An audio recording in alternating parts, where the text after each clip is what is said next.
The painting's dry now, and I'm going to use gouache to finish it. This is a transparent medium that I used yesterday, the watercolor with the beam paint.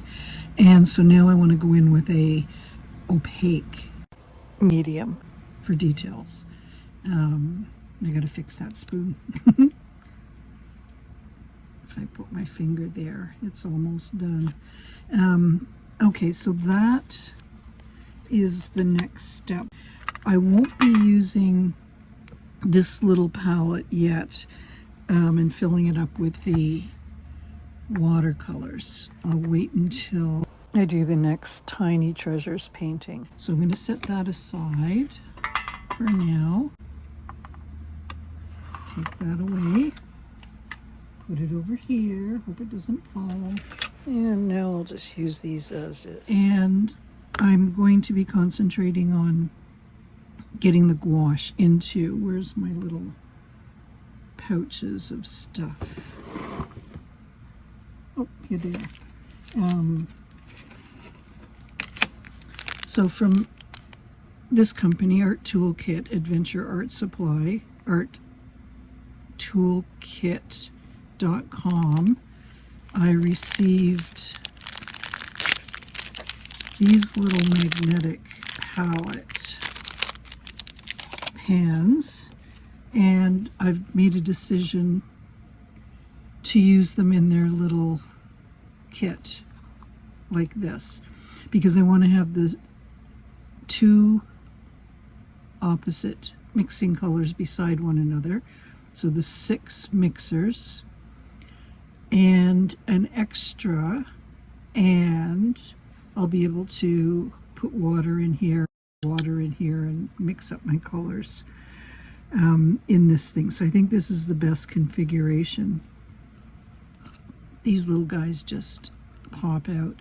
Now I have to make sure I've got my 6 mixers, and I know I do in Beam. I've got the 2 yellows. Well, no, I've actually just got 1 yellow in the Beam, but that 1 yellow I'm able to cool it and warm it, so I'm okay with that. And so here I've got Winsor Newton Designer Gouache. So I've got primary red, good. I've got primary blue, good. And I've got primary yellow, good. But then they've mixed green for me, and white is important, and I think white is where I'll put the largest amount in. So that's a decision made for the large pan. I'm not going to put green, or maybe I will. We'll see. I'm not going to put black for sure, because I mix up my own black. So what else do I have? I've got silver, and I think I want to get that in there if there's one color that I'm able to use as a double primary on its own just by cooling and warming it. Let's just see what happens here. That might be the yellow. We'll take a look. I think I need to use, but this is watercolor, so that's not going to work. And I was going to say, I think I need to use another red, one that has the fire engine pop to it. And this is watercolor as well. That's a beam paint. Okay, and so what have we got here? This is a permanent white. Okay, so I've got choices as to maybe putting in a different white. We'll take a look. And then I've got a different yellow, which is the opposite of what's going on with the beam paints. Okay, so I'm thinking out loud here. There's that yellow. Let's compare it. If this one's really icy. Oh, I can't. I'm going to need a lighter. That's a little trick. I'm going to need a lighter. I'm going to pop the bubbles. I've got toothpicks in here to pop bubbles. And And I do think that this one is quite a bit icier. So you can see green in the top, so it's a cooler. This is warm, cool. So I think I'll do the 2 yellows. I am going to maybe have to either mix myself up another blue or get another blue. And I do think I need to get another red, the fire engine red. So I don't really have enough pans to play with silver. Although, because I've got all these guys, I can still fill them and decide what I'm doing ahead of time and pop them in and out of the kit, depending upon what I'm doing. Okay, so I'm just going to fill because I've got things to fill them with. I hope that makes sense. Okay, so now I've already started with the yellow cool one when I pop the buttons, so bubbles, not buttons. Let me take this out of the way and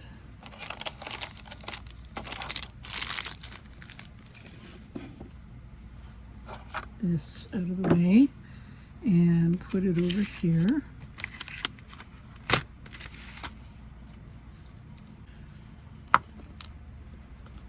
It's a little nerve-wracking, but here we go. I'll squeeze a bit in here. You can see a lot of bubbles. Obviously, I'll speed this up so it doesn't make you crazy watching it. And in comes there. That's going to go down a bit, so I'll add the sticky-outy bit. Get the top back on. I think I'll clean this though first. Where'd that little... Did I drop it? Where did I put it? Oh, here it is. Okay, good. Good, good, good. Clean off the outside edge here, so I won't have to keep burning this.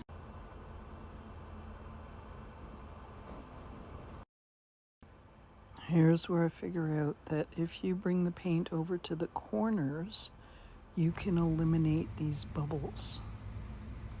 Voila. And then they come back again. Or they go find a friend. Or one of their friends then has room to pop up. Ooh, that's a big one.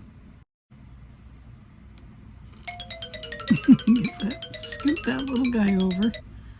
And now I'll do the other yellow. A place for that to sit. And here I am, I'm wrapping my wiping cloth around my wrist here, so I'll be able to use that again. Oh, now I've got to remember what's what. These are rather expensive, aren't they? $10.59. When did I get it? I don't even know. Okay, so Spectrum Yellow. That's another primary, but this one seemed to be... I'm going to squeeze it from the bottom.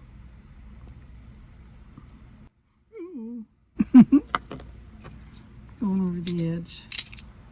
Gotta find a toothpick quick. Okay, good, we got it. But maybe I need a bit more, or maybe having this one be less and lower in the pan will help me remember which one it is. I think that's a good idea. Okay.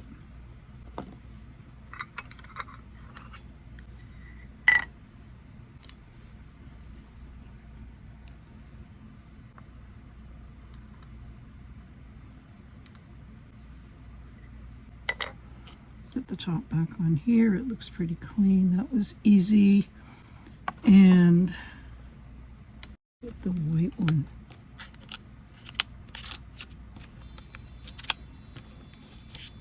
It sits a little under the lip there. Which white do I want though? We've got permanent white, or what's this one? No, ivory black. We don't want that. We don't want green. Oh, here we are. Okay. Zinc white. I think it's cooler. Nope, I'm going to have to use the lighter again. And I'll leave this in real time so you can see how long I keep the flame on it. And then I use a towel to open it. And go.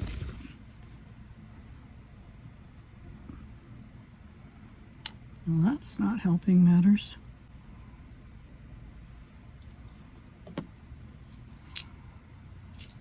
The sizing that's inside, and I remember our color teacher in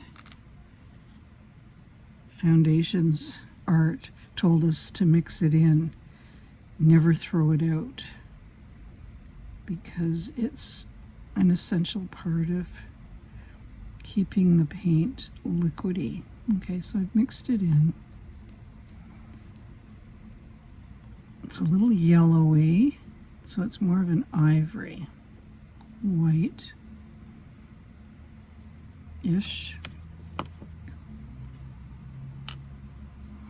And what about this one? Is it going to be cooler?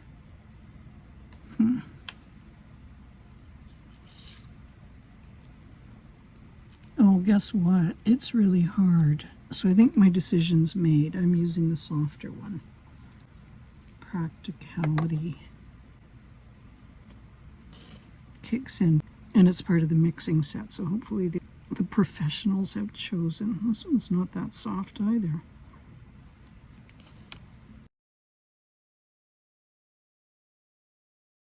Clean it off. Get that there, put this back. I'll wipe it again. Wet and wipe. Okay, well, it's cleaner than it was. And there's still a bit of the liquid in the top, which I think is good to keep in there. I think I'm going to add a touch of water. I wonder if that's a good idea. Use my spoon from my still life.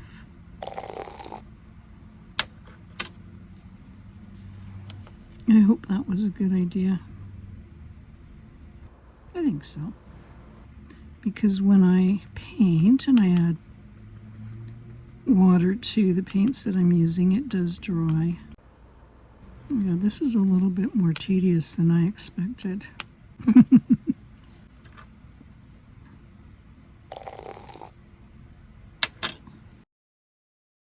It's like making mud pies when you're a kid. I'll go back to my inner child here. And I'm putting bubbles in it. That's the opposite of what I'm trying to do. Wish I caught that a bit sooner. Oh well, maybe it's all part of this process. Am I being too anal here?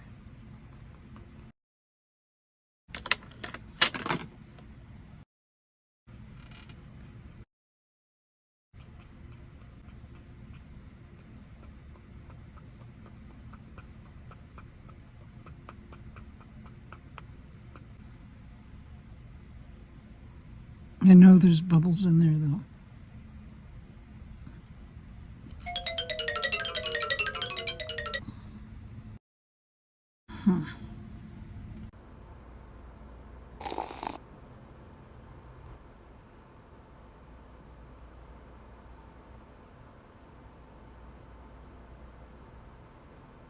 It looks good. That's my second one, and my second one. Oh good, I can go back and look at the video and remember which one it was. Okay, and another one that needs firing up. Let's see. Yep. That worked.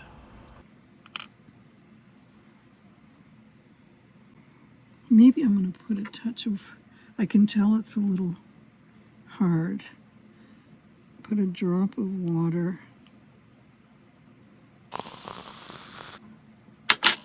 there to begin and spread it so it's not all on one side.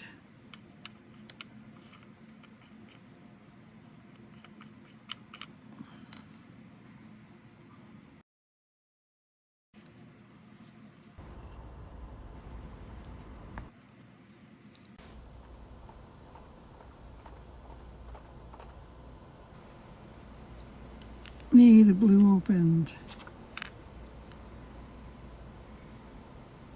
Oh, and it's nice and soft.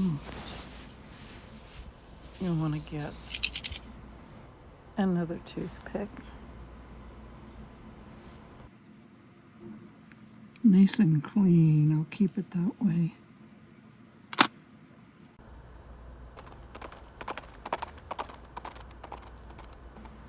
Get it over to the corners and try to do as little harm to it as possible. And silver. No, that's white. Oh, here's silver.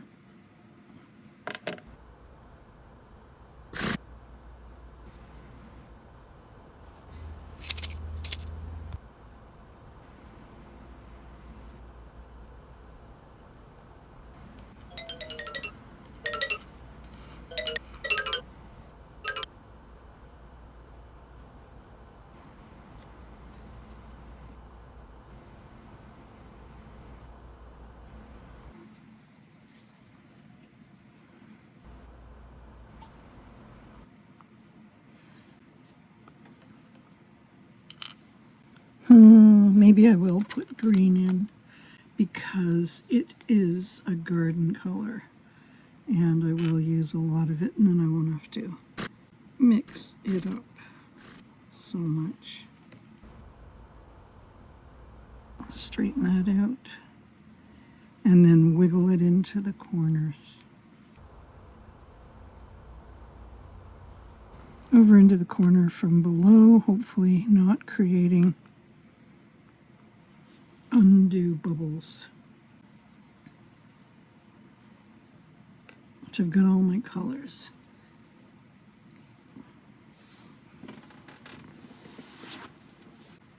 And I think they might be easier in place here. First yellow, second yellow,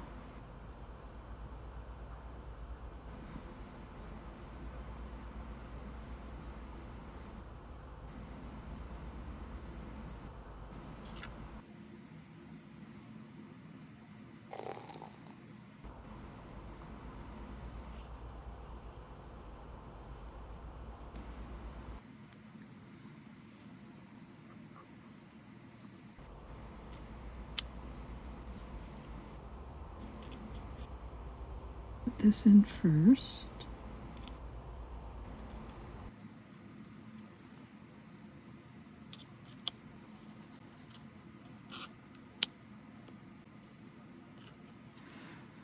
Okay, so there's my palette waiting for another red. So I'll keep coming back and mixing and mixing and mixing as bubbles rise to the surface.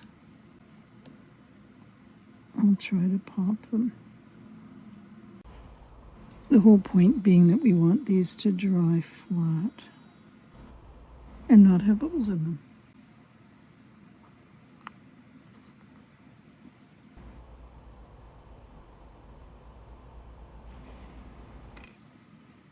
There we go.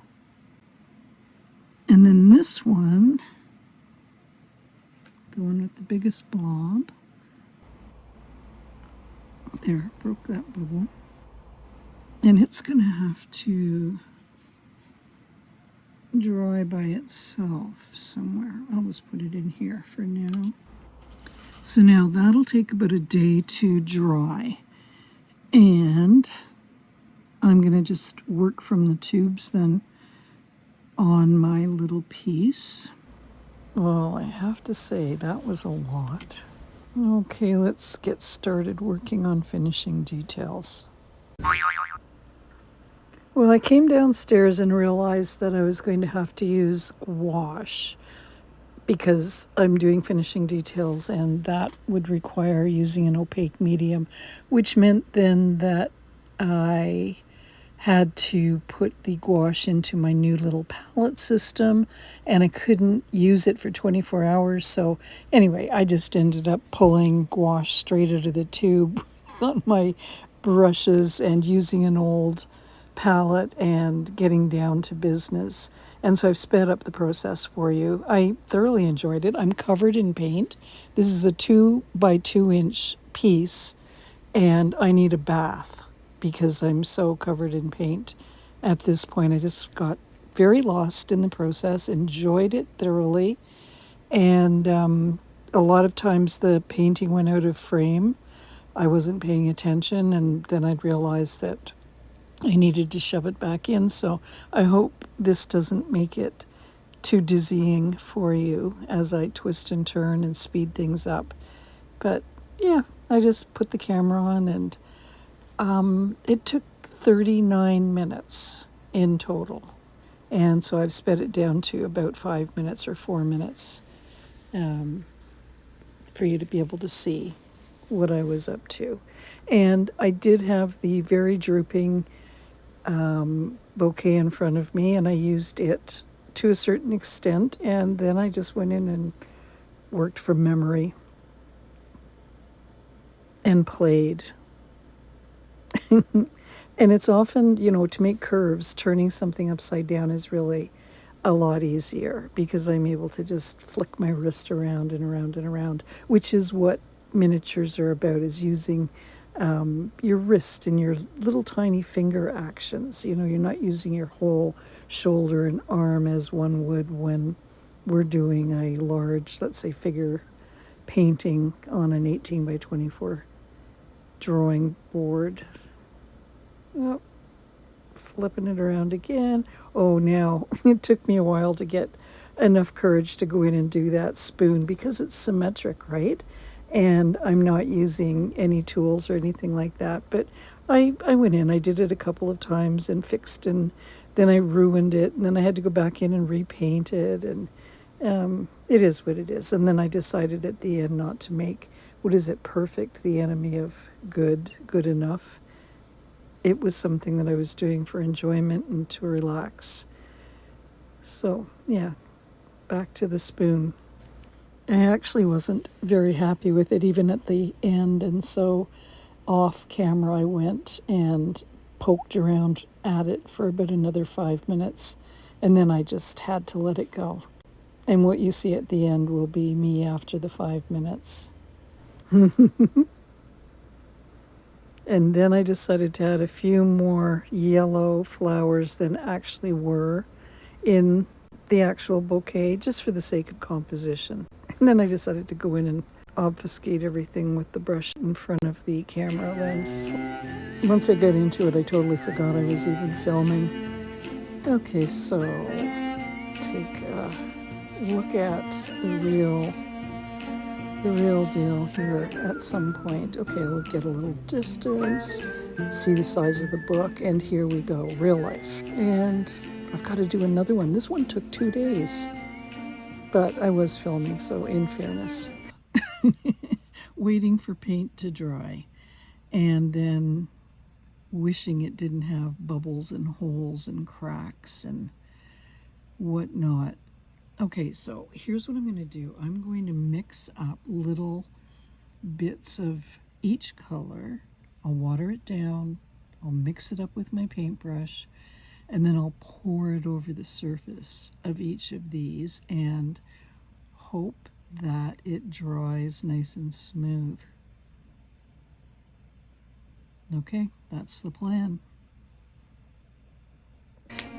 Oh, and I popped a chicken in the oven, and so I'll post pictures of it, and I'll let you know what I used.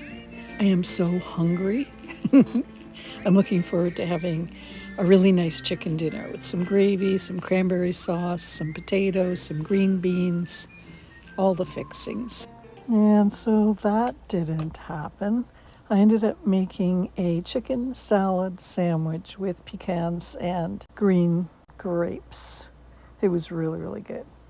I was just too tired to deal with making a big dinner. See you next week.